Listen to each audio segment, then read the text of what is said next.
ప్రపంచవ్యాప్తంగా జరిగే ఎన్నో సంఘటనల నుండి ఎంపిక చేసిన కొన్ని ఆసక్తికర అంశాల విశ్లేషణాత్మక సమాహారం ఫోర్ సైట్స్ టీవీ విశ్వదర్శన్ కార్యక్రమానికి స్వాగతం. రోజులాగే ఎన్నో దేశాల్లో జరిగే ఎన్నో సంఘటనల నుండి మనకు ఆసక్తి కలిగించే 5 అంశాలను ఎంపిక చేసి ఈరోజు మీ ముందుకు తీసుకుని వస్తున్నాం. ఈ అంశాలు మీకు ఆసక్తి కలిగిస్తాయని ఆశిస్తూ ఈరోజు ఎంపిక చేసిన అంశాల వివరాలు. ముందు అదానీ గ్రూపుపై అమెరికాలో ఒక కేసును నమోదు చేశారు. అదానీ గ్రూపు భారతదేశంలో కొన్ని విద్యుత్ కాంట్రాక్టులను తీసుకోవడానికి అని లంచాలను ఇవ్వచూపిందనేది ఆరోపణ. దీని మీద అమెరికన్ కోర్టులో కేసులు నమోదయ్యాయి. దీని వ్యవహారం ఏమిటి, ఇది ఎందుకు జరుగుతోంది, దీని మీద జరుగుతున్న చర్చ ఏమిటి తెలుసుకుందాం. ఇక తదుపరి అంశం, ఆస్ట్రేలియాలో విదేశీ విద్యార్థుల సంఖ్యను తగ్గించడానికి ఒక బిల్లును ప్రవేశపెట్టారు. అయితే ఆ బిల్లుకు అక్కడ తీవ్ర వ్యతిరేకత స్థానిక ఎంపీల నుంచి ఎదురైన నేపథ్యంలో ఆ బిల్లును ఇప్పుడు ఉపసంహరించుకోవాల్సిన పరిస్థితి ఏర్పడింది. ఒకవేళ ఇదే జరిగితే భారతీయ విద్యార్థులకు మేలు జరుగుతుంది. దీని పూర్వాపరాలు తెలుసుకుందాం. ఇక గూగుల్ సంస్థ ఏదైతే ఉందో మనందరికీ తెలుసు, గూగుల్ ఈరోజు ప్రపంచంలో సెర్చ్ ఇంజన్ కానీ, మొబైల్ ఫోన్ల ఆపరేటింగ్ సిస్టమ్స్ విషయంలో కానీ, లేదా ఇతరత్ర ఈ టెక్నాలజీ వరల్డ్ను డామినేట్ చేస్తోంది, ఏకఛత్రాధిపత్యంగా ఏలుతోంది. దీని కారణంగా గూగుల్ ఏది చెప్తే అదే ఫైనల్ అన్నట్లు ఈరోజు ప్రపంచంలో చాలా అంశాలలో జరుగుతున్నాయి. దాని మీద పలు దేశాల్లో కేసులు కూడా నమోదయ్యాయి. ఇలాంటి స్థితిలో అమెరికాలో నమోదైన ఒక కేసులో గూగుల్ను విడగొట్టాలన్న ఒక అంశం చర్చపైకి వచ్చింది. అమెరికాలో ఒక కోర్టు ముందుకు అక్కడి ప్రభుత్వం ఈ అంశాన్ని తీసుకెళ్ళింది. దీని గురించి చర్చించుకుందాం. ఇక తదుపరి అంశం, ఆఫ్ఘనిస్తాన్లో చిన్నపిల్లల హక్కులు, ముఖ్యంగా యుక్త వయసులో ఉన్న అమ్మాయిల హక్కుల కోసం పోరాడిన యువతికి ఈరోజు అంటే చిన్నపిల్లలకు ఇచ్చే ప్రపంచ శాంతి బహుమతిని ఇచ్చారు. ఈ అమ్మాయి ఎందుకు ఈ బహుమతికి ఎంపికైంది, ఈ అమ్మాయి ఏం చేసింది ఆఫ్ఘనిస్తాన్లో తెలుసుకుందాం. ఇంకా చివరి అంశం, నాగాల్యాండ్కు చెందిన, అంటే ఈశాన్య రాష్ట్రాలలో నాగా ట్రైబులకు ఒక ప్రముఖ స్థానం ఉంది. ఈ నాగాల్యాండ్కి చెందిన ఈ ట్రైబల్స్కు సంబంధించిన పలు ఈ కిరీటాలనండి, పలు ఆభరణాలనండి, ప్రాచీన ఆభరణాలు, కిరీటాలు, ప్రాచీన వస్తువులను ఇంగ్లాండ్కు తీసుకెళ్లారు. ఇంగ్లాండ్కు తీసుకెళ్లడం అంటే అది స్వాతంత్రం రావడానికి ముందు జరిగిన అంశము. అలా తీసుకెళ్లిన అంశాలను ఈరోజు తిరిగి ఇవ్వాలన్న డిమాండ్ పెరుగుతోంది. ఆ నేపథ్యంలో ఇంగ్లాండ్లో ఈ వస్తువులను వేలం వేయడానికి ప్రయత్నించిన వేళ తీవ్ర నిరసన వ్యక్తమవుతోంది. ఆ వస్తువులను వెనక్కి ఇవ్వాలని నాగా ట్రైబల్స్ డిమాండ్ చేస్తున్నారు. ఈ మొత్తం వ్యవహారం ఏమిటి, ఎందుకు ఒక్కసారిగా ఇది తెర మీదకు వచ్చిందో చూద్దాం. ఇవి ఈరోజు మనం ఎంపిక చేసుకున్న 5 అంశాలు. ఈ 5 అంశాలు ఆసక్తి మీకు కలిగిస్తాయని ఆశిస్తూ, వీటిలో మొట్టమొదటి అంశం ఏదైతే ఉందో అదానీ గ్రూప్కు సంబంధించి అమెరికాలో నమోదైన కేసు విషయాలను మనం తెలుసుకుందాం. అదానీ గ్రూప్పై ఎన్నో వివాదాలు ఉన్నాయి. భారతదేశంలో కూడా ప్రతిపక్షాలు అదానీ గ్రూప్కి ఏదో ప్రధానమంత్రి నరేంద్ర మోడీ దోచిపెడుతున్నాడని ఆరోపిస్తూ సుప్రీంకోర్టు దాకా వెళ్ళే అదానీ గ్రూపు ఎన్నో వైలేషన్స్కు పాల్పడిందని సుప్రీంకోర్టులో పిటిషన్ దాఖలు చేశారు. సుప్రీంకోర్టు దీని మీద ఒక ప్రత్యేక కమిటీని, నిపుణుల కమిటీని ఏర్పాటు చేసింది. ఇదంతా కూడా హిడెన్బర్గ్ అనే ఒక సంస్థ చేసిన ఆరోపణల నేపథ్యంలో జరిగింది. అయితే సుప్రీంకోర్టు నియమించిన నిపుణుల కమిటీ అందులో పెద్దగా ఏమీ అంశాలు లేవని, వీటికి ఆధారాలు లేవని తోసిపుచ్చింది. సుప్రీంకోర్టు కూడా కేసును కొట్టివేసింది. ఇలా అదానీ గ్రూప్ను కాంగ్రెస్ నాయకత్వంలోని ఇండియా కూటమి నాయకులు పదే పదే టార్గెట్ చేస్తూ ఉంటారు, విమర్శలు గుప్పిస్తూ ఉంటారు, అదానీని మోడీకి లింక్ చేస్తూ ఎన్నో ఆరోపణలు చేస్తుంటారు. అయితే ఒకవైపు కాంగ్రెస్ నాయకులు ఆరోపణలు చేస్తూనే మరోవైపు కాంగ్రెస్ పాలిత రాష్ట్రాల్లోని ముఖ్యమంత్రులు ప్రభుత్వాలు అదానితో యథావిధిగా తమ వ్యాపార కలాపాలు నిర్వహిస్తూనే ఉంటారు. ఈ అదానీకి మోడీకి ఉన్న సాన్నిహిత్యాన్ని వ్యతిరేకించే క్రమంలో ఒకానొక సమయంలో రాహుల్ గాంధీ బిజినెస్ కమ్యూనిటీ మొత్తానికి వ్యతిరేకమనే భావన కూడా ఏర్పడింది. దాన్ని ఆయన ఇటీవల అంగీకరించారు కూడా. ఇలా అదానీ మీద ప్రతిపక్షాలు దాడి నిత్యకృత్యం అయిపోయింది. రోజు దాడి చేస్తూ ఉంటాయి, విమర్శలు చేస్తూ ఉన్నాయి.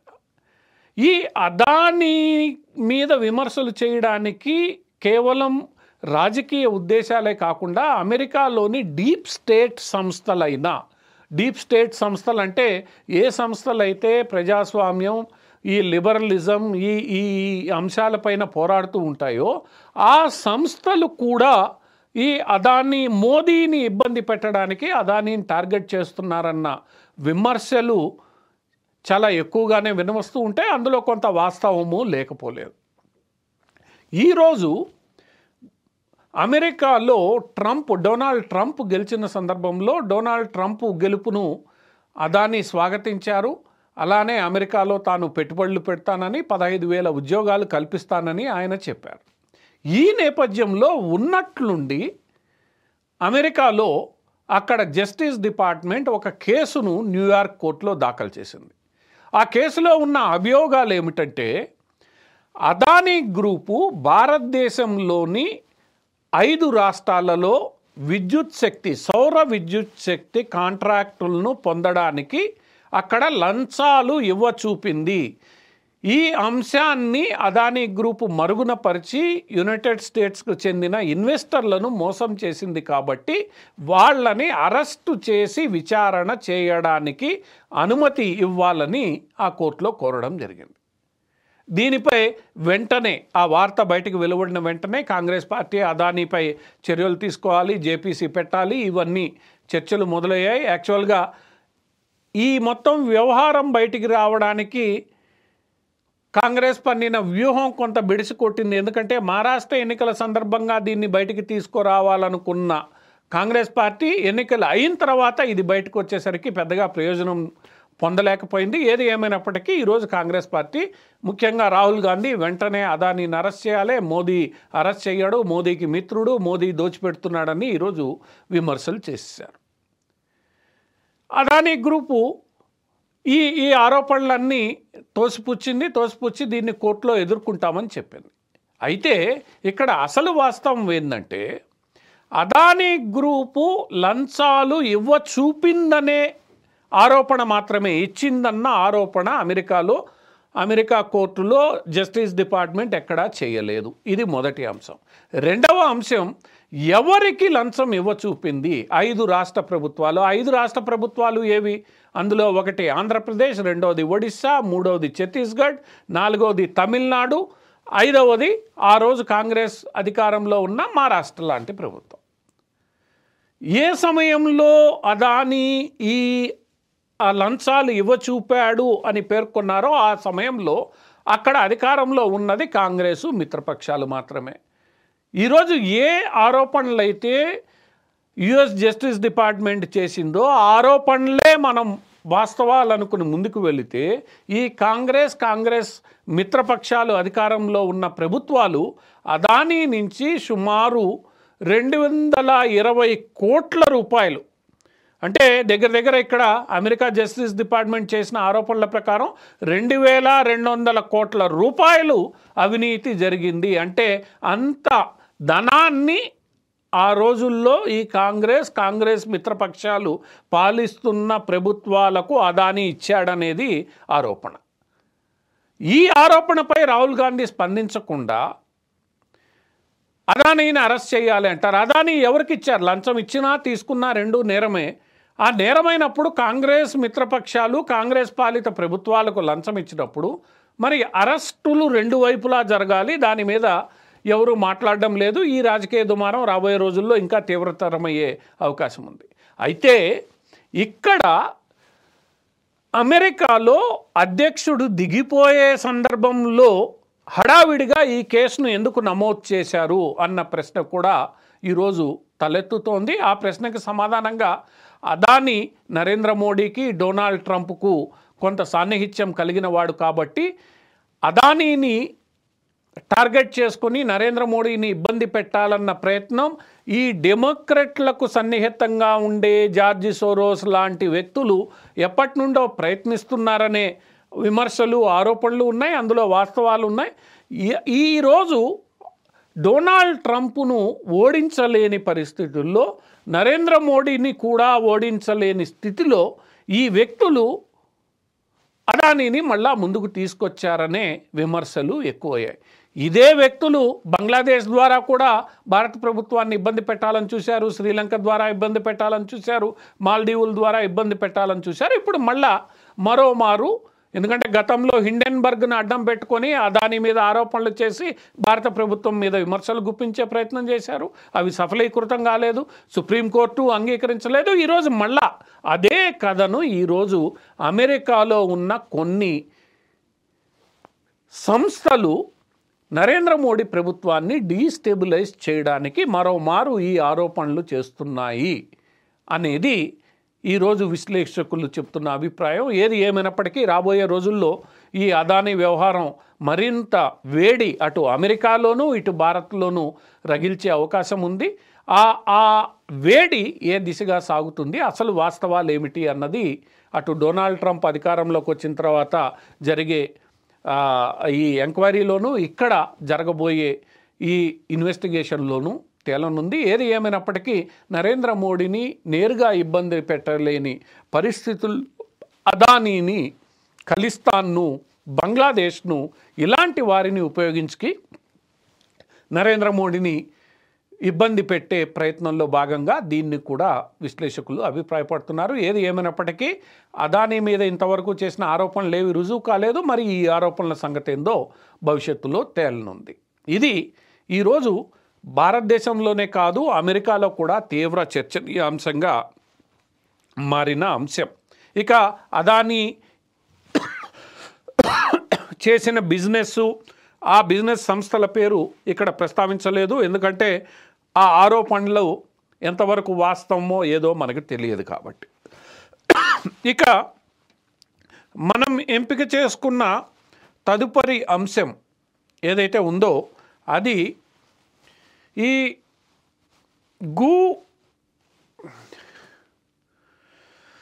ఆస్ట్రేలియాకు సంబంధించిన విషయం.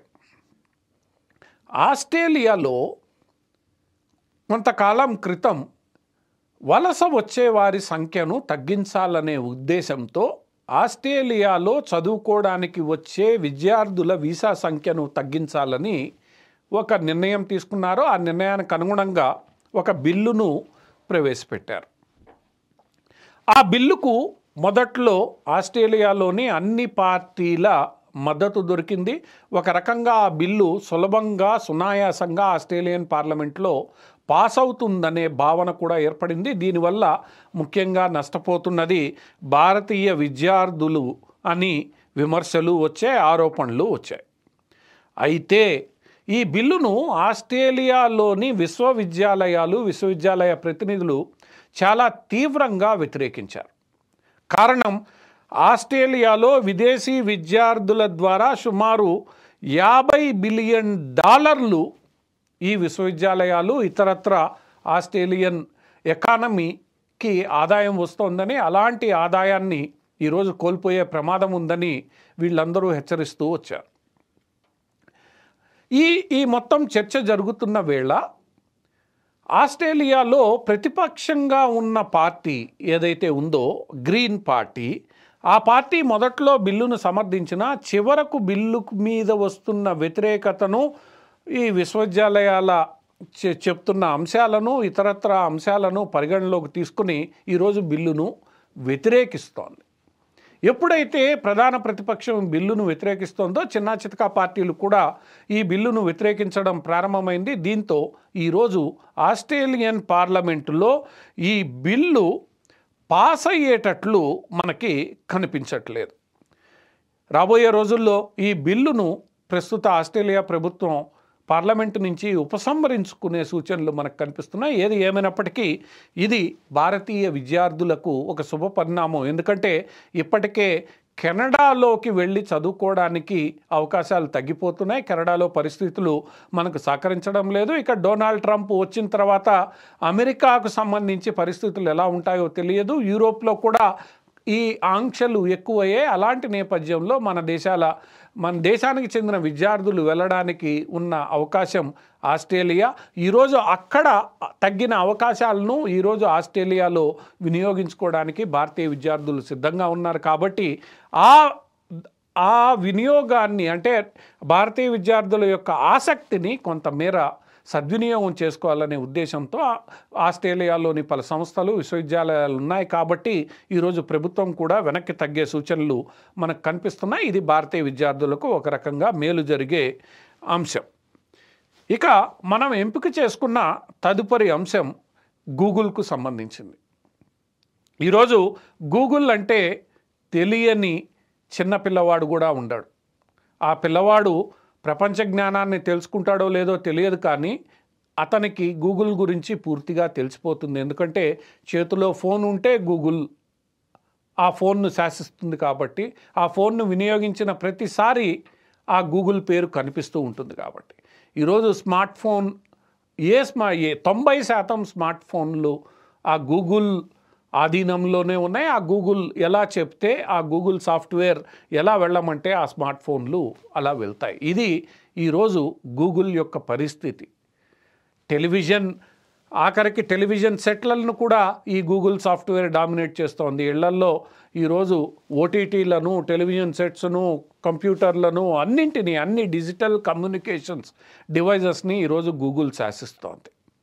ఈ గూగుల్ యొక్క ఏకఛత్రాధిపత్యం పలు సందర్భాల్లో ఇతరులని ఎదగనీయట్లేదని, వాళ్ళు పెట్టిన నియమ నిబంధనలు ఏకపక్షంగా ఉన్నాయన్న ఆరోపణలు వస్తాయి. యూట్యూబ్లో కూడా గూగుల్ ఏది చెప్తే అదే, నేను ఇది మంచిది కాదు అంటే దాని మీద బ్లూ టిక్ వస్తుంది, ఆ వీడియో గూగులే తీసేస్తుంది. ఎవరికీ స్వేచ్ఛ లేదు. అలాంటి పరిస్థితుల్లో ఈ గూగుల్ యొక్క ఏకఛత్రాధిపత్యాన్ని తగ్గించాలని గూగుల్ తనకున్న మోనోపలీని వినియోగించుకొని చేస్తున్న పలు చేష్టలను అరికట్టాలని ప్రపంచ దేశాలు తీవ్రంగా ప్రయత్నిస్తూనే ఉన్నాయి. ఇప్పటికే యూరోపియన్ కమిషన్ గూగుల్ మీద చాలా కేసులను కోర్టుల్లో ఫైల్ చేసింది. గూగుల్ మీద యాంటీ కాంపిటీషన్ యాక్ట్ల కింద వీళ్ళందరూ ఇప్పుడు కేసులు ఫైల్ చేశారు. మోనోపలీ అనేది ఏ రోజు ఏ రంగానికి పనికిరాదనే విషయాన్ని అందరూ గుర్తిస్తున్నారు. ఈరోజు గూగుల్కు వ్యతిరేకంగా చాలా దేశాల్లో పోరాటాలు జరుగుతున్నాయి. భారతదేశంలో కూడా గూగుల్ అనుబంధ సంస్థలైన యూట్యూబ్, సెర్చ్ ఇంజన్ అయిన క్రోమ్, బ్రౌజర్ అయిన క్రోమ్, సెర్చ్ ఇంజన్ వీటన్నిటి మీద కూడా పిటిషన్లు దాఖలై ఉన్నాయి. గూగుల్ ప్లే స్టోర్ మీద కూడా పిటిషన్లు దాఖలై ఉన్నాయి.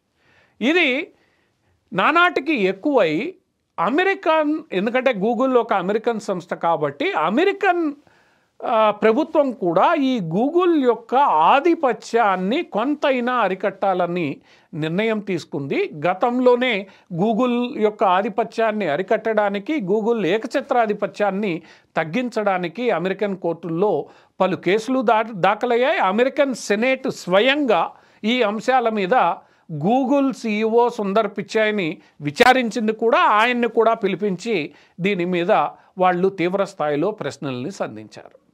ఈ నేపథ్యంలో గూగుల్ తన సెర్చ్ ఇంజన్ యొక్క ఆధిపత్యాన్ని ఉపయోగించి ఆ సెర్చ్ ఇంజన్ను బ్రౌజర్కు లింక్ చేస్తూ గూగుల్ బ్రౌజర్ అయిన క్రోమ్కు మాత్రమే ఎక్కువగా వినియోగింపబడేటట్లు సెర్చ్ ఇంజన్ని తయారు చేసిందని, ఈ రెండింటిని తన ఆండ్రాయిడ్ సాఫ్ట్వేర్తో కలిపి ఒక రకంగా ఫోన్లలో వేరే సెర్చ్ ఇంజన్లకు కానీ వేరే బ్రౌజర్లకు కానీ అవకాశం లేకుండా పూర్తిగా వాటిల్ని పక్కకు తప్పించిందనే ఆరోపణలు వెల్లువెత్తుతున్నాయి. ఈ నేపథ్యంలో ఈ గూగుల్ యొక్క ఆధిపత్యాన్ని తగ్గించడానికి ఈ సంస్థను విడగొట్టాలన్న ప్రతిపాదనను ఈరోజు అమెరికన్ కోర్టులో పెట్టడం జరిగింది. గతంలో కూడా ఈ సంస్థలు విడివిడిగా ఉండేవి. క్రోమ్ సంస్థ విడిగా ఉండేది, సెర్చ్ ఇంజన్ విడిగా ఉండేది, గూగుల్ విడిగా ఉండేది, గూగుల్ సాఫ్ట్వేర్ డెవలప్మెంట్కి సంబంధించిన సంస్థలు విడిగా ఉండేవి. కానీ గూగుల్ తెలివిగా వీటన్నిటినీ ఒక చోటకు చేర్చి వీటన్నిటికీ పైనున్న కంపెనీగా ఆల్ఫాబెట్ అనే పేరుతో వ్యవస్థీకరించింది. దాంతో ఈ ఆల్ఫాబెట్ కంపెనీ కింద ఈ గూగుల్కి సంబంధించిన అన్ని అంశాలు ఒకే చోటకు చేరాయి. దీంతో ఈ ఆధిపత్యం మరింత చెలరేగిపోయింది. అలాంటి పరిస్థితిని నివారించడానికి ఈరోజు మళ్ళా ఈ గూగుల్ కంపెనీ యొక్క వ్యాపారాలను విడగొట్టాలని అమెరికన్ ప్రభుత్వం యుఎస్ కోర్టులో కేసును దాఖలు చేసింది. యుఎస్లో కాంపిటీటివ్ విషయాలకు సంబంధించి ఏవైతే అధీకృత కోర్టులు ఉన్నాయో ఆ కోర్టులు ఈ కేసును విననున్నాయి. వినడానికి కోర్టులు కూడా అంగీకరించాయి. రాబోయే రోజుల్లో ఈ గూగుల్ కంపెనీ ఏకఛత్రాధిపత్యాన్ని అమెరికా ఎలా అడ్డుకుంటుందో ఈ కేసు యొక్క విచారణలో తేలనుంది. ఈ కేసు పురోగతిని బట్టి ఈ మొత్తం వ్యవహారం ఎలాంటి మలుపులు తిరగనుందో మనకు అర్థమవుతుంది. ఇక తదుపరి అంశం మనం ఎంపిక చేసుకున్న ఆ అంశం ఏదైతే ఉందో అది ఆఫ్ఘనిస్తాన్కు సంబంధించింది. ఆఫ్ఘనిస్తాన్లో ఉన్న ఒక అమ్మాయి నీలా అనబడే అమ్మాయికి ఈరోజు వరల్డ్ చిల్డ్రన్స్ పీస్ ప్రైజ్ అంటే నార్వే స్వీడన్లకు చెందిన ఫౌండేషన్ ఏదైతే ఉందో ఆ ఫౌండేషన్ ఈరోజు ఆ అమ్మాయికి వరల్డ్ చిల్డ్రన్స్ పీస్ ప్రైజ్, ఇది చిన్నపిల్లల హక్కుల కోసం పోరాడిన వాళ్ళకి ఇచ్చే అత్యున్నత శ్రేణి బహుమతి, నోబెల్ బహుమతికి సమానంగా దీన్ని భావించడం జరుగుతుంది. ఈ 17 ఏళ్ల నీలా ఇబ్రహామీ అనబడే ఈ అమ్మాయికి ఈ బహుమతిని ఇవ్వాలని ఈ చిల్డ్రన్స్ పీస్ ప్రైజ్ ఇచ్చే ఫౌండేషన్ నిర్ణయం తీసుకుంది. ఈ నీలా ఇబ్రహీమీ యొక్క ప్రత్యేకత ఏమిటంటే ఈ నీలా ఇబ్రహీమీ ఆఫ్ఘనిస్తాన్లో ఆ అమ్మాయికి 17 ఏళ్ల వయసే, తాను హై స్కూలు చేరిన తర్వాత ఆఫ్ఘనిస్తాన్ సమాజంలో ఆడపిల్లలు చిన్నపిల్లలు ఎదుర్కొంటున్న పలు సమస్యలపై ఎలుగెత్తి పోరాడింది. ఆమె పోరాటాల ఫలితంగా తాలిబాన్లు ఆమెను టార్గెట్ చేస్తే తప్పనిసరి పరిస్థితుల్లో ఒక స్వచ్ఛంద సంస్థ సహకారంతో నీలా ఇబ్రహీమీ ఆమెతో పాటు ఆమె కుటుంబ సభ్యులు ఆఫ్ఘనిస్తాన్ని వదిలి వెళ్లాల్సి వచ్చింది. అయినప్పటికీ కూడా ఈ అమ్మాయి భయపడలేదు. ఆఫ్ఘనిస్తాన్లో ఉన్న చిన్నపిల్లలు ముఖ్యంగా ఆడపిల్లల హక్కుల పట్ల ఈమె తీవ్రంగా ఇప్పటికీ పోరాడుతూనే ఉంది. కాబట్టి ఈ అమ్మాయికే ఈ ప్రైజు ఇవ్వడం సబబని ఈరోజు చిల్డ్రన్స్ పీస్ ప్రైజ్ ఫౌండేషన్కు సంబంధించిన వ్యక్తులు నిర్ధారించుకున్నారు. ఆమ్స్టర్డామ్లో జరిగిన ఒక కార్యక్రమంలో ఈ నీలా ఇబ్రహీమీకి ఈ ప్రైజ్ను అందచేశారు. ఏది ఏమైనప్పటికీ ఆఫ్ఘనిస్తాన్లో మహిళలు ఆడపిల్లల పట్ల జరుగుతున్న అకృత్యాలు మనకు తెలుసు. వాళ్ళ హక్కుల్ని ఎలా హరించి వేస్తున్నారో ఇస్లామీకరణ పేరుతో మనందరికీ తెలిసిందే. ఈరోజు అక్కడ ఆడపిల్లలు చదువుకోవడానికి లేదు, చదువులో ముందుకు వెళ్ళడానికి లేదు, బహిరంగంగా తిరగడానికి లేదు, ఆడుకోవడానికి లేదు. ఇంకా ఎదిగే కొంది ఆ ఆడవారి మీద పెట్టే ఆంక్షలు ఎన్నో ఉంటాయి. అలాంటి వ్యవస్థ అక్కడ మాట్లాడితే చంపివేస్తారు నేరుగా. అలాంటి వ్యవస్థలో పురుషాధిక్యత కలిగిన వ్యవస్థలో ఈ అమ్మాయి హై స్కూలు చదువు నుంచే 13-14 ఏళ్ల వయసు నుంచే ఆ అంశాలను అవగాహన చేసుకుని వాటి మీద పోరాడడం ఈరోజు నిజంగా అభినందనీయం. అటువంటి అభినందనీయమైన పని చేసిన ఈ నీలా ఇబ్రహీమీకి ఈ ప్రపంచ చిల్డ్రన్స్ పీస్ ప్రైజ్ అందడం నిజంగా ఆఫ్ఘనిస్తాన్ మహిళల హక్కుల వ్యవహారాన్ని మరోమారు ప్రపంచం దృష్టికి ఆకర్షిస్తుంది. ఏది ఏమైనప్పటికీ ప్రపంచ దేశాలన్నీ ఆఫ్ఘనిస్తాన్లో మహిళలు అనుభవిస్తున్న చిత్రహింసలను ఇప్పటికైనా పట్టించుకొని వారి హక్కులను కాపాడడానికి తమ వంతు కృషి చేస్తారని ఐక్యరాజ్య సమితి కూడా ఈరోజు ఈ అంశాన్ని ఆఫ్ఘనిస్తాన్లో ఉన్న తాలిబాన్లపై ఒత్తిడి పెట్టడానికి వినియోగించుకుంటుందని ఆశిస్తూ నీలా ఇబ్రహీమీకి మనం అభినందనలు తెలియజేస్తూ భవిష్యత్తులో ఆమె ఇలాంటి మరెన్నో పోరాటాలు చేయాలని ఆశిద్దాం. ఇక మనం ఎంపిక చేసుకున్న చివరి అంశం ఇది మన నాగాల్యాండ్కు సంబంధించిన అంశం. నాగాల్యాండ్ ట్రైబల్ నాగా ట్రైబ్స్ అని ఏదైతే ఉంటారో వాళ్ళు ఈశాన్య రాష్ట్రాల్లో ఒక ఎంపిక చేయబడిన అంటే గుర్తింపు పొందిన ట్రైబల్ సముదాయం. నాగా ట్రైబల్స్కు ఎన్నో ప్రత్యేకతలు ఉన్నాయి. వాళ్ళు తమ సంస్కృతి సాంప్రదాయాలను వేలాది సంవత్సరాల నుంచి కాపాడుకుంటూ వస్తున్నారు. అలాంటి నాగా ట్రైబ్స్కు చెందిన పలు వస్తువులను అంటే ప్రాచీన కాలం నుంచి వాళ్ళు దాచిపెట్టుకుంటున్న పలు వస్తువులను 19వ శతాబ్దం కాలంలో బ్రిటిషర్లు తమ దేశానికి తరలించుకుని పోయారు.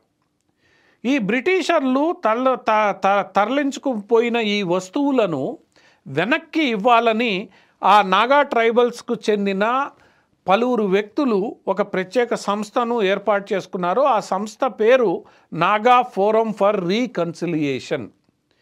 ఈ నాగా ఫోరం ఫర్ రీకన్సిలియేషన్ ఎప్పటి నుండో ఈ 19వ శతాబ్దంలో బ్రిటిషర్ల పాలనలో వాళ్ళు తరలించకపోయినా ఈ నాగా ట్రైబ్కు చెందిన పలు కీలకమైన వాళ్ళకి సంబంధించిన వస్తువులను తిరిగి బ్రిటిషర్లు ఇవ్వాలని పోరాటం చేస్తూ ఉన్నారు. అలాంటి పరిస్థితుల్లో ఈ పోరాటం ప్రపంచవ్యాప్తంగా చర్చనీయాంశంగా మారిన వేళ బ్రిటన్కు చెందిన ఒక వేల సంస్థ, బ్రిటన్లో ఈ ఆర్టిస్టులు గీసిన చిత్రపటాలని ఈ ప్రాచీన కాలం నుండి యాంటిక్స్ ఏవైతే ఉన్నాయో ఆ యాంటిక్స్ను వేలం వేసే ఒక సంస్థ ఈ నాగాలకు చెందిన యాంటిక్స్ను వేలంలో ఉంచడం జరిగింది. దీనిపై ఒక్కసారిగా ఈ నాగా ట్రైబల్కు సంబంధించిన ఈ సంస్థలు తీవ్ర ఆగ్రహాన్ని వ్యక్తం చేశాయి. వాళ్ళందరూ కూడా దీనిపై విచారణ, ఆవేదన వ్యక్తం చేస్తూ తాము ఎప్పటి నుండో తమ యాంటిక్స్ను బ్రిటిషర్లు తిరిగి ఇవ్వాలని కోరుకుంటే వాటిల్ని అమ్మకానికి ఎలా పెడతారని వీళ్ళు ప్రశ్నిస్తూ వచ్చారు. ఆ ప్రశ్నించి ఆ బ్రిటిష్ ప్రభుత్వం మీద ఒత్తిడి కూడా తీసుకొచ్చే ప్రయత్నం చేశారు. భారత ప్రభుత్వం కూడా ఈ విషయాన్ని బ్రిటిష్ ప్రభుత్వానికి నిరసన తెలియజేసింది. ఈ ఒత్తిడి, నిరసన ఏదైతే ఉందో ఎట్టకేలకు ఫలించి ఈరోజు ఆ బ్రిటిష్ ఆక్షన్ సంస్థ ఈ నాగా ట్రైబ్స్కు చెందిన పలు యాంటిక్ వస్తువులను అంటే పురాతన వస్తువులను వేలం వేయడం ఆపివేసింది. ఇప్పుడు కేవలం వేలం వేయడం మాత్రమే ఆగింది. ఇప్పుడు వీళ్ళందరూ పోరాటాన్ని ఉధృతం చేయాలని నిర్ణయించుకున్నారు. బ్రిటిషర్లు మా భారతదేశం నుంచి తరలించకపోయినా ఎన్నో వస్తువులను వెనక్కివ్వాలని ఆయా గ్రూపులు కోరుతున్నాయి. కోహినూరు వజ్రం వెనక్కివ్వాలని కోరుతున్నారు. పంజాబ్ నుంచి తీసుకెళ్లిన మహారాజా రంజిత్ సింగ్ యొక్క తల్వార్ని వెనక్కివ్వాలని కోరుతున్నారు. ఇట్లా ఎన్నో విశేషమైన వస్తువులను ఆయా సముదాయాలకు ఎంతో గౌరవాన్ని ప్రసాదించే వస్తువులను ఆ రోజు బ్రిటిషర్లు ఇక్కడ పాలించే రోజుల్లో తరలించుకుపోయారు. వాటి మీద తీవ్ర స్థాయిలో చర్చ జరుగుతోంది. ఈ చర్చ సందర్భంగా ఆ వస్తువులను వెనక్కివ్వాలని భారత ప్రభుత్వంతో పాటు ఆయా సముదాయాలు కోరుతున్నాయి. ఈరోజు నాగా ట్రైబ్స్ చేసిన ఈ పోరాట ఫలితంగా ఆక్షన్ అయితే ఆగింది, కానీ ఆ వస్తువులు ఎప్పుడు వెనక్కి వస్తాయో తేలాల్సి ఉంది. ఇప్పటికైనా బ్రిటిషర్లు ఏదైతే భారతదేశాన్ని నుంచి భారతీయ సంపదను, భారతీయ పురాతత్వ వారసత్వాన్ని ఇక్కడి నుంచి తీసుకెళ్లారో, ఆ వారసత్వాన్ని ప్రతిబింబించే ఈ వస్తువులను తీసుకెళ్లారో ఆ వస్తువులను వెనక్కి ఇస్తే అది బ్రిటిష్ ప్రభుత్వం భారత్ను దోచుకున్న దానికి కొంతైనా పరిహారం చెల్లినట్లు అవుతుంది. ఇదే విషయాన్ని ఈరోజు నాగా ట్రైబల్స్ చాలా గట్టిగా బ్రిటిష్ ప్రభుత్వం దృష్టికి తీసుకెళ్లడంలో విజయం సాధించారు. రాబోయే రోజుల్లో ఏవైతే బ్రిటిషర్లు ఇక్కడి నుంచి తరలించుకుపోయారో, ముఖ్యంగా మన మతానికి సంబంధించినవి, మన ధర్మానికి సంబంధించినవి, మన సంస్కృతి సాంప్రదాయాలకు సంబంధించినవి ఏవైతే పురాతనమైన వస్తువులు ఉన్నాయో, వాటికి ప్రతీకలుగా భావించబడే వస్తువులు ఉన్నాయో ఆ వస్తువులనైనా బ్రిటిష్ ప్రభుత్వం, ఎందుకంటే దోచుకుపోయిన గనులను, దోచుకుపోయిన ధనాన్ని వెనక్కి తిరిగి ఇవ్వలేరు కాబట్టి ఏవైతే ఈ దేశానికి గౌరవ సూచకంగా భావించబడతాయో, ఈ దేశ చరిత్రకు, సంస్కృతి సాంప్రదాయాలకు గౌరవ సూచకాలుగా భావించబడతాయో వాటిల్నైనా బ్రిటిష్ ప్రభుత్వం వెనక్కి ఇస్తే బాగుంటుందనే అభిప్రాయం ఈరోజు అందరిలోనూ ఉంది. ఈ దిశగా బ్రిటిష్ ప్రభుత్వంపై ఈ పౌర సంఘాలే కాకుండా భారత ప్రభుత్వం కూడా ఒత్తిడి తీసుకురావాలని వీరందరూ కోరుకుంటున్నారు. భవిష్యత్తులో ఈ వస్తువులు భారత్కి తిరిగి అంటే ఆ వస్తువుల యొక్క సొంత ప్రదేశానికి అవి తిరిగి చేరుకుంటాయనే ఆశిద్దాం. ఇది మనం ఈరోజు ఎంపిక చేసుకున్న అంశాలలో చివరిది. ఇవి ఈరోజు మనం ఎంపిక చేసుకున్న 5 అంశాలు. ఈ 5 అంశాలకు సంబంధించిన విశేషాలు మీకు ఆసక్తి కలిగించాయనే ఆశిస్తూ నేటి ఈ 4 సైట్స్ టీవీ విశ్వదర్శన్ కార్యక్రమానికి సెలవు. రేపు మరికొన్ని ఆసక్తికరమైన అంశాలతో 4 సైట్స్ టీవీ విశ్వదర్శన్ కార్యక్రమంలో కలుద్దాం.